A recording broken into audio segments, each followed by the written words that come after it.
Welcome back to Life Stories Network, the channel where we bring you the most heartfelt, dramatic, and relatable stories that touch the very core of human emotions. If you've ever been in a blended family, or even just close to one, you already know how complicated things can get. Today I want to share with you my story, the story of how I was accused of overstepping as a The question I've been asking myself ever since is simple, yet so heavy. Am I really wrong for caring too much? When I first met my husband, I knew he came with a history. He had 2 beautiful kids from his previous marriage, and honestly, that didn't scare me. If anything, it made me respect him more. He was a father first, and I admired that. But I also knew walking into this relationship that things wouldn't be simple. You don't just marry a man with kids, you marry into his entire family dynamic, and that includes the I thought I was prepared, but looking back now, nothing could have fully prepared me for the emotional roller coaster ahead. The very first time I met the kids, I remember my palms were sweating. My heart was pounding in my chest. I kept telling myself, don't try too hard. Just be yourself. They didn't owe me anything. They didn't ask for me to be in their lives. So I wanted to approach them with gentleness. With patience. My stepson, who was 11 at the time, gave me this cautious look, as if he was sizing me up, deciding whether or not to let me in. My stepdaughter, who was just 8, hid halfway behind her dad, peeking at me like I was some strange new animal she wasn't sure she liked. It stung a little, but I understood. Over time, those first awkward meetings turned into small moments of connection. I would cook breakfast on weekends, and little by little, they started asking me for their favorite foods. I helped them with school projects, sat with them while they watched their shows, and even joined in their silly games when no one else wanted to play. I wasn't trying to replace their mom. I wasn't trying to steal anyone's role. I was just being present. I thought that was the right thing to do. Then came the moment that changed everything. My stepson had a big science project due at school. He had worked on it for days, and the morning it was due, he accidentally left it sitting by the door. I found it hours later when I came back from dropping my husband at work. My phone buzzed. Not long after it was my stepson, panicked and on the verge of tears.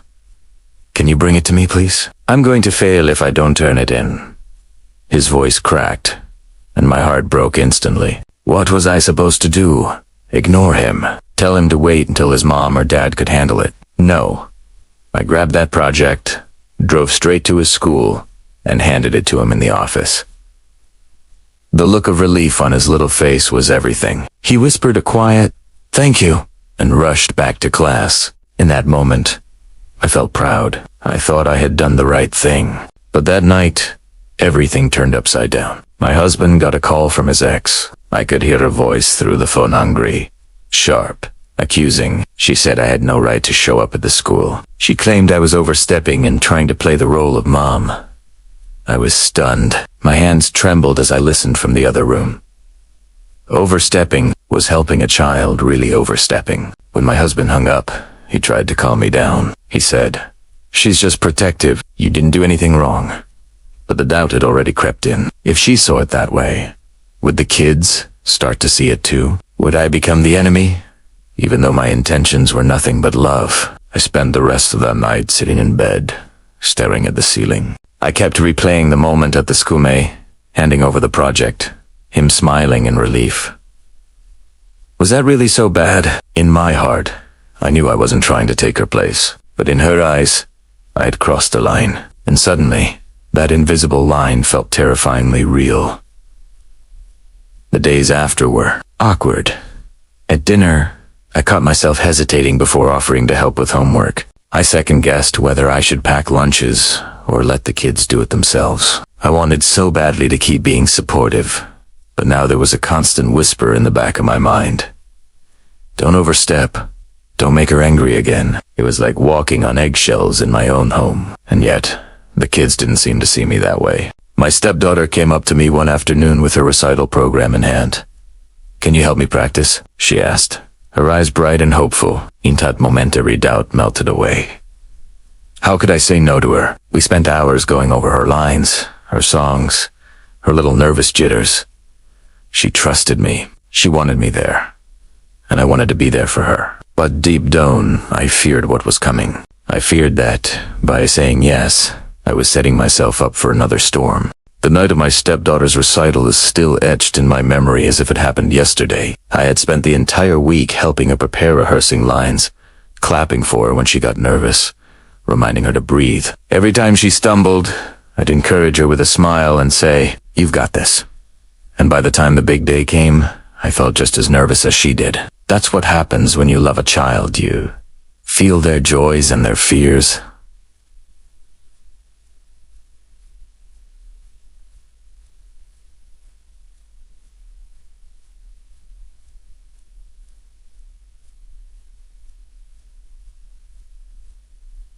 Feel like they're your own. When we arrived at the school, she gripped my hand tightly. My husband was already seated, and we chose a spot where she could see us. The moment the curtain opened, she scanned the crowd, and when her eyes landed on me, she smiled the brightest smile. I can't describe the pride that filled my chest. She wasn't my biological child, but in that moment, I couldn't have loved her more if she had been. I recorded the entire performance on my phone, clapping the loudest when she finished. She looked so proud, so relieved, and for a moment, it felt like everything was perfect, until I saw her mom. She had walked in late, just as the performance was ending, and the look she gave me across the auditorium made my stomach sink. It wasn't just anger, it was hurt, jealousy, and accusation all rolled into one. Later that evening, the tension boiled over. My husband told me his ex had called again, furious that I had inserted myself into their daughter's special night. She said I had no business helping her prepare, no business recording the performance, no business being such a visible part of it all. I was stunned. How could helping a little girl practice for something important be wrong? I wasn't trying to take credit. I wasn't trying to erase her mother. I was just there when she asked me to be. That night, I sat on the edge of my bed, tears streaming down my face. My husband tried to reassure me, saying, "Don't take it personally. She just feels threatened." But how could I not? Every action I took out of love seemed to be twisted into something ugly. And worst of all, I started to question myself. Was I making things harder for the kids? Was my presence causing more harm than good? The following weeks were filled with hesitation. Every time I wanted to step in and help, I paused. At dinner, when my stepson asked for help with his math homework, I looked at my husband first, waiting for his approval before answering. When my stepdaughter wanted me to braid her hair for school, I hesitated, wondering if that was too motherly. I felt like I was living in a constant state of self-doubt. But kids are smart. They notice when you pull away. One evening, my stepdaughter asked me why I wasn't helping her anymore. She looked at me with those wide, innocent eyes and said, "Did I do something wrong?" My heart shattered. She thought I was distancing myself because of her. I quickly hugged her and said, "No, sweetheart, you did nothing wrong. It's just complicated." She nodded, but I could tell she didn't understand. How could she? She was just a child caught in the middle of adult battles she never asked for. Then came another test of my so-called boundaries. One afternoon, the school called. My stepson had gotten into trouble, nothing too serious, but enough for the principal to request a parent come in. My husband was stuck in a meeting, unreachable. Their mom wasn't picking up her phone, and there I was, the only adult available. The school secretary asked me, "Can you come right away?" I didn't hesitate. Of course, I went. When I walked into the principal's office, my stepson looked small and embarrassed. I sat beside him, placed a hand on his shoulder, and listened as the principal explained what happened. I wasn't there to judge. I was there to support. I reassured my stepson that we'd figure it out, that mistakes happen, and that I was proud of him for telling the truth. For a brief moment, he leaned into me, his guard down, his trust shining through, and that made it all worth it. But just like before, the storm followed. His mom arrived late, just as we were wrapping up. The look she gave me was ice cold. She barely acknowledged me, and the way she ushered him out of the office made it clear she thought I had no business being there. That evening, her angry texts and calls flooded my husband's phone. Once again, I was accused of playing mom, of crossing lines, of taking her place. This time, it broke me. I couldn't hold back the tears. I told my husband, I can't keep doing this. I can't keep loving these kids and being punished for it. My voice shook as I said the words, because deep down, I didn't mean them. I couldn't stop loving them. They weren't just his kids anymore. They were part of my heart. But my husband, worn down from years of conflict with his ex, sighed and said, maybe you should pull back a little, just to keep the peace. Those words cut deeper than he realized. Pulled back from children who looked at me like I was safe, who came to me for comfort, who trusted me when they were scared. How could I possibly pull back without breaking their hearts or mine? That night, as I lay awake staring at the ceiling, the question circled in my mind over and over again. Was I wrong? Was I truly overstepping? Or was I just being human, just being someone who cares? The days after that conversation with my husband felt heavy, like I was carrying a weight no one else could see. His words, maybe you should pull back, kept echoing in my head. I tried to follow them. I really did. I told myself I wouldn't get too involved. I'd let their mom handle things, and I'd just exist quietly in the background. But you can't just flip a switch on your heart. Once you love a child, you will out him, no matter what anyone says. At first, I thought maybe I was imagining the shift, but it didn't take long for the kids to notice. My stepdaughter came into the kitchen one evening while I was making dinner. Normally, I'd ask about her day, listen to her chatter about her friends, or the silly things that happened at recess. But that night, I stayed quiet, unsure if even asking too many questions would be seen as overstepping. After a long pause, she looked at me and asked softly, "Why don't you talk to me like before?" My heart sank. I forced a smile and told her I was just tired, but inside I wanted to cry. My stepson noticed too. He used to come sit next to me while I read on the couch, dropping hints about his day until I asked him about it. But now, when I didn't ask, kit. The laughter that used to fill the evenings started to fade, replaced by silence I didn't know how to break. It felt like I was losing the man. It was my own doing, all because I was trying to respect the boundary no one had ever clearly explained to me. One night I overheard my stepdaughter crying in her room. When I walked in, she quickly wiped her eyes. But I sat on the edge of her bed and asked, "What's wrong, sweetheart?" She whispered, "Why don't you help me anymore?" Did I do something bad? My chest tightened so much I could barely breathe. I hugged her tightly, fighting back tears, and whispered, "You didn't do anything wrong. I don't want to make anyone upset." She pulled back, her little brow furrowed in confusion. "But I want you to help me," she said. That sentence broke something inside me. How could doing what a child wanted what she needed be seen as wrong? The next weekend, we had the kids over, and the atmosphere felt different. My husband was tense, walking on eggshells himself. He didn't want to fuel more conflict with his ex, but he could see how much the kids wanted me involved. We all sat around the table for dinner, and I tried to keep things light. Then my stepdaughter suddenly blurted out, "Daddy, why can't she help me with my recital anymore? She's really good at it."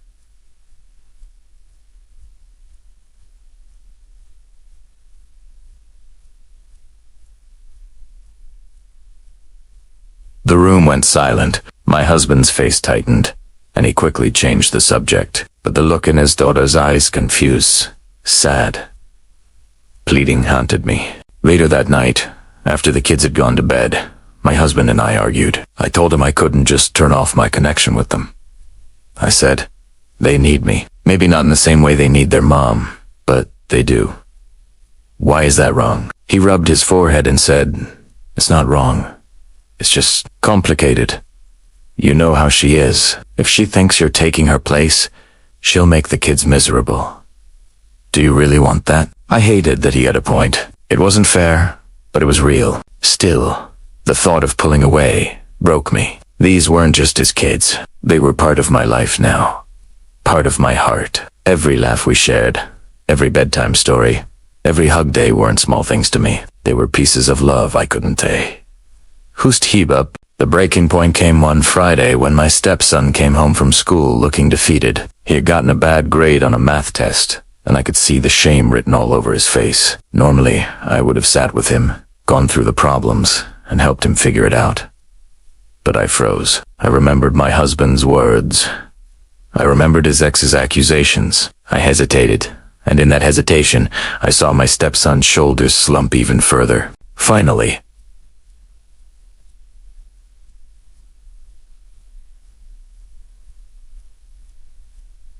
I couldn't take it. I pulled out a chair and said, "Let's look at it together." His eyes lit up with relief, and in that moment, I knew I couldn't keep pretending. I couldn't keep holding back my love just to avoid conflict. He needed me. Sin mi dith, mante, bot, dith. And whether or not anyone else approved, I was going to be there for them. That night, as I tucked my stepdaughter into bed, she hugged me tightly and whispered, "I'm glad you're here."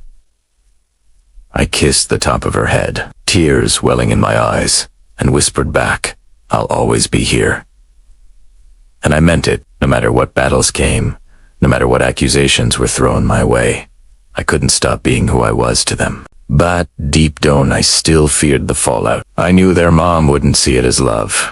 She'd see it as competition, and I knew my husband, caught between us, would feel the pressure. But in that moment, with my stepdaughter's arms around me, I realized something important. Maybe being a step-parent wasn't about avoiding mistakes. Maybe it was about loving kids fiercely, even when the world told you to step back. The following weeks felt like a tug-of-war between my heart and my mind. My heart wanted to keep being there for the kids, helping them with school, listening to their stories, comforting them when they were upset. But my mind kept replaying every accusation, every angry phone call, every time I'd been told I was crossing the line. It was exhausting, and I felt torn in two. One evening, my husband sat across from me at the dinner table. The kids had already gone to bed, and the house was quiet. He looked at me with tired eyes and said, "I don't want you to feel like you have to hold back, but you know how she is. She twists everything into something it's not."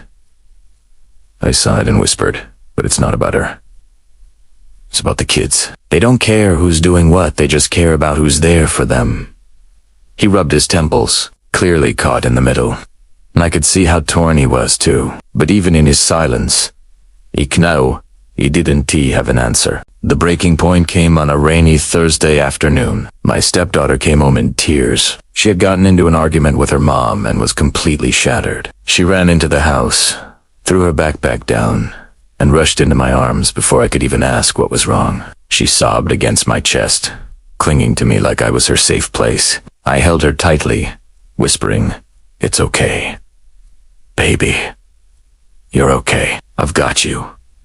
In that moment, nothing else mattered. Not boundaries, not accusations, not what anyone thought. All that mattered was that this little girl needed me, and I was there. Later that night, after she had calmed down and gone to bed, I sat in the dark living room, replaying what had happened. I realized that no one could take that moment away. Her need for comfort was real. My love for her was real. And if being there for her made me wrong, then I didn't want to be right. But of course, the world outside that moment wasn't as simple. The very next weekend, her mom called my husband again. This time, her voice was filled with venom. She accused me of trying to replace her, of stealing her children's love, of poisoning them against her. None of it was true, but the more she said it, the more my husband's shoulders slumped under the weight of her words. After he hung up, he looked at me and said, "She's never going to stop. No matter what you do, she'll always see you as the enemy." Those words cut me deeply. I didn't want to be anyone's enemy. I didn't want a war.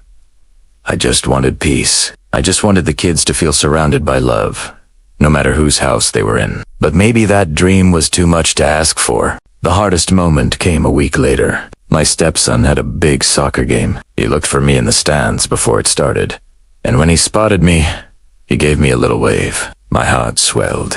I cheered for him, clapped when he scored, and felt proud beyond words. But then I noticed his mom a few rows away, glaring at me like I was intruding on her sacred space. The joy of the moment drained from me, replaced by dread. After the game, when the kids came running over, my stepdaughter hugged me first. I saw the flash of hurt in her mom's eyes, and my stomach twisted. Later, my husband told me she'd called again, demanding that I stop showing up at events. She wanted me invisible. a ghost in their lives. But how could I possibly do that when the kids themselves kept pulling me closer? That night, as I tucked my stepdaughter into bed, she looked up at me and whispered, "Please, don't stop coming to my games." My throat tightened. I brushed the hair from her face and said softly, "I'll always be there for you." She smiled through sleepy eyes, trusting me completely, and that trust both healed and broke me at the same time. Lying in bed later, I stared at the ceiling and thought about everything. The accusations, the tension, the endless feeling of being stuck between two worlds. I wasn't their mom, but I wasn't a stranger either. I was somewhere in the middle, in a space with no clear rules, no clear lines, just love that wouldn't let me go. I realized then that being a step-parent isn't about replacing anyone. It's about being another safe place for kids who already have enough chaos in their lives. It's about being steady when the world feels shaky. And yes, it's about walking a line so thin that sometimes you fall off it without even realizing it. The next day, I looked at myself in the mirror and made a decision. I wasn't going to stop loving them. I wasn't going to stop showing up. I couldn't control how their mom felt, and I couldn't control the battles she wanted to fight. But I could control how I treated the kids. I could choose love, again and again, no matter how hard it got. I knew it wouldn't be easy. I knew there would be more angry calls, more accusations, more nights spent crying quietly so the kids wouldn't hear. But I also knew that when they looked at me with trust in their eyes, it was worth every single tear. And so I asked myself once more, with a new clarity, am I really wrong for being there? Or is this just what love looks like in a blended family? The final stretch of this journey came when everything I had feared collided at once. One Sunday evening, the kid's mom showed up at our door unannounced. Her face was stern, her voice sharp, and before I could even greet her, she said, "We need to talk." My husband quickly stepped in, trying to shield me from what he knew was coming, but she wasn't interested in him. "Se, wante me." Her words came out fast and heavy. "You've overstepped too many times.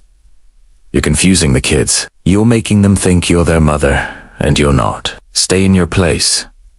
I stood there frozen, my heart pounding, my throat dry. I wanted to yell back, to defend myself, to list every single time I had loved and comforted her children when she wasn't there. But instead, I took a deep breath and said softly, "I've never tried to replace you.